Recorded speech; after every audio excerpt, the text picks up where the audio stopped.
Now it's time for another Board Game Brawl preview with Nick Meanahan, sponsored by BoardGameBliss.com. Hey people, today we're going to take a look at a game that is currently seeking funding on Kickstarter. That game is called Statecraft, and it's from Inside the Box Board Games. Now, if you like what you see throughout the rest of this preview video, I'm going to encourage you to go to the official Kickstarter project page where you can find out even more information than I could possibly tell you here. You'll find a link to that up in the top corner of your screen, as well as down in the description section underneath this video. Now, Statecraft is a competitive game where every player takes control of a different sovereign government, and you are trying to consolidate your leadership and then gain supporters and put forth your agenda and your policy. Well, first off, you need to put out policies that will attract those supporters, and you have to do this while trying to deal with emergencies and events that may happen that are going to throw a monkey wrench into the works, and just generally try to keep everyone happy. There's lots of different scenarios. There's over 200,000 different potential setups for the game, so there's a lot of variety there as well. Now I'm going to show you how the game is played with a very brief overview with a prototype version of the game. It actually says it right on the box, and it'll say it on some of the components as well, so you can tell that. And just know that in the final version of the game, some things that you may see here, even some rules, might change slightly, so just keep that in mind. But then we're going to come back, and I'll give you my final thoughts.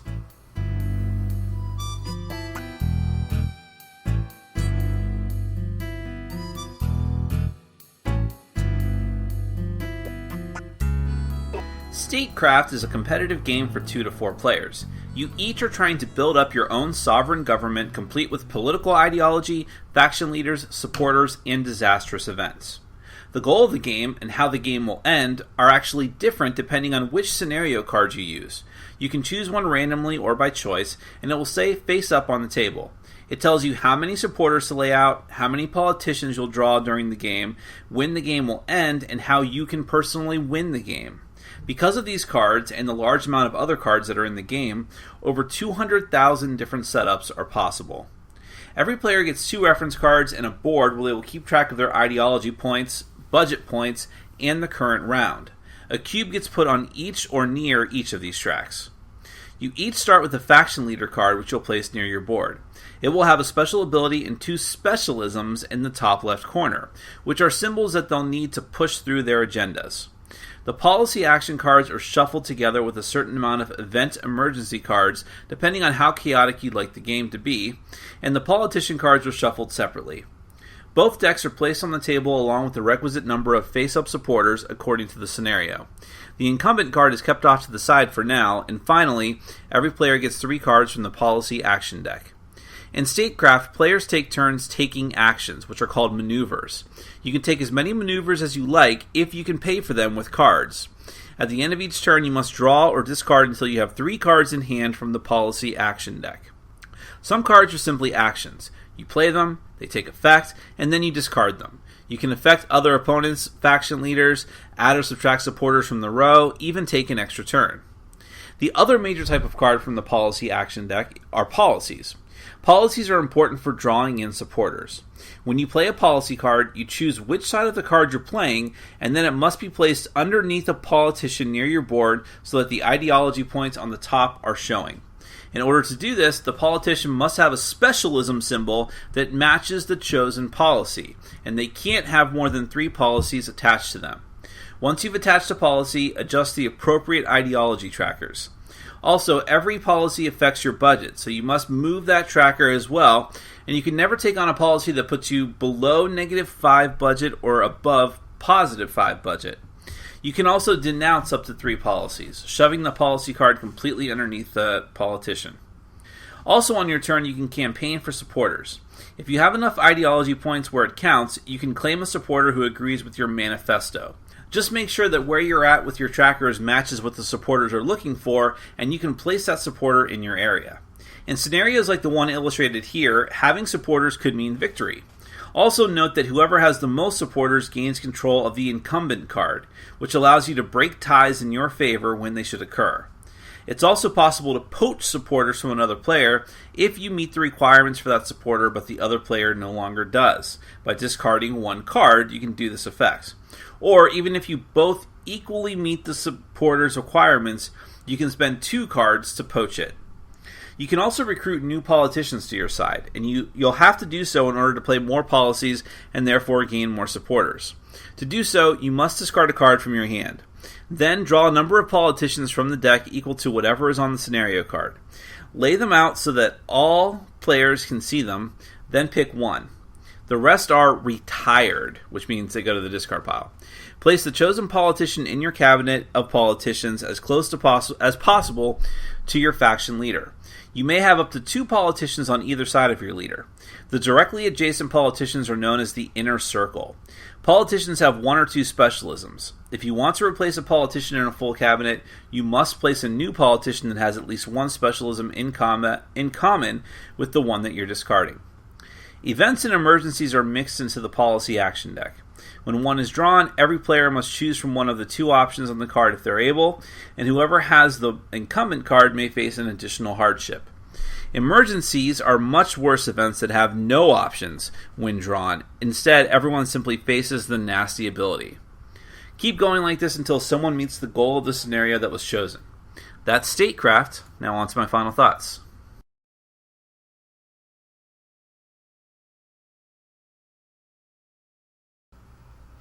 Well, we are in a main election year, and I would argue, I think many would argue, that this is a bit of a crazier one than usual.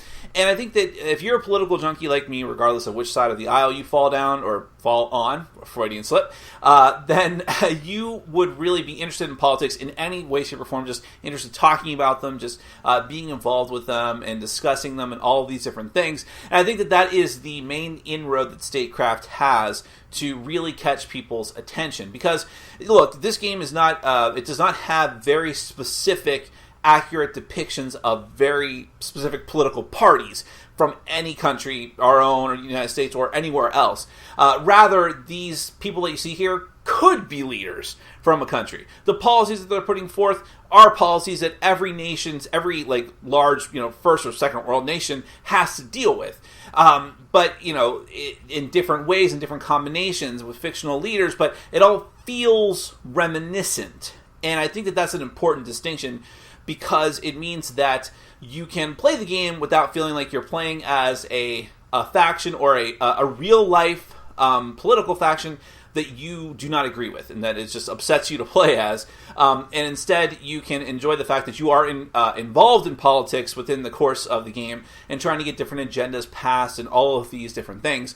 So I think thematically, the game could have a lot going for it, as far as appealing to people who are into politics a lot. Now, gameplay-wise, all of these different things that you're doing that have to do with politics, putting forth policies to via your politicians to get supporters, all of this happens with some very interesting set collection. So your faction leader and the different politicians you can bring over to your side are going to have different symbols that you then use to put out different policy cards. And if you can get enough points on the trackers from all these different things that you play, then you can grab these supporters. And again, as I mentioned in the overview several times, this depends on the scenario, because your scenario may be something completely different. It might be get as many supporters as you possibly can. It might be something to do with policies, whatever the case might be.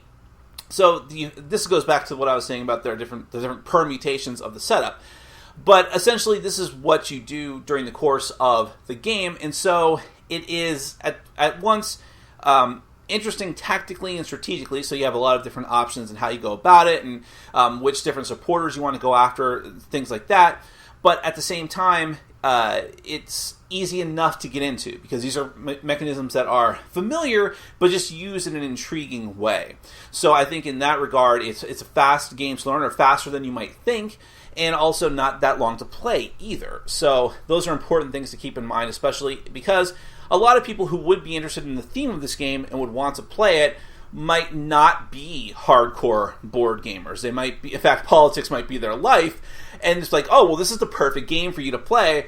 But it helps in that point that it has a lower barrier of entry, but at the same time, it remains interesting for people who are hardcore gamers, because there's a lot of decision-making to be had in the game. You have a very interesting graphic design and artwork style to it as well that stands out. I mean, it may or may not be your cup of tea, but it stands out from everything else out there on the field that I've seen out on Kickstarter. So There's a lot of interesting things going for this game depending on what your take on it is. If you like politics, if you like the idea of a set collection game with a lot of different decision making, strategic hand management using your cards in different ways. If any of these things appeal to you, then Statecraft just might be up your alley. And it is on Kickstarter right now. You have some time left, but don't wait too long. You can follow the link up in the top corner of your screen, as well as down in the description section underneath this video. Like I said, go there, find out even more information than I could possibly tell you here, more videos, things like that.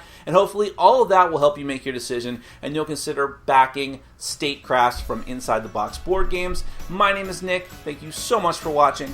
Take care. Thanks for watching. Follow us on Facebook, Twitter, and Patreon. And make sure to check out our sponsor, Board Game Bliss, where you can find an amazing selection of games from around the world. BoardGameBliss.com. Thanks for your support.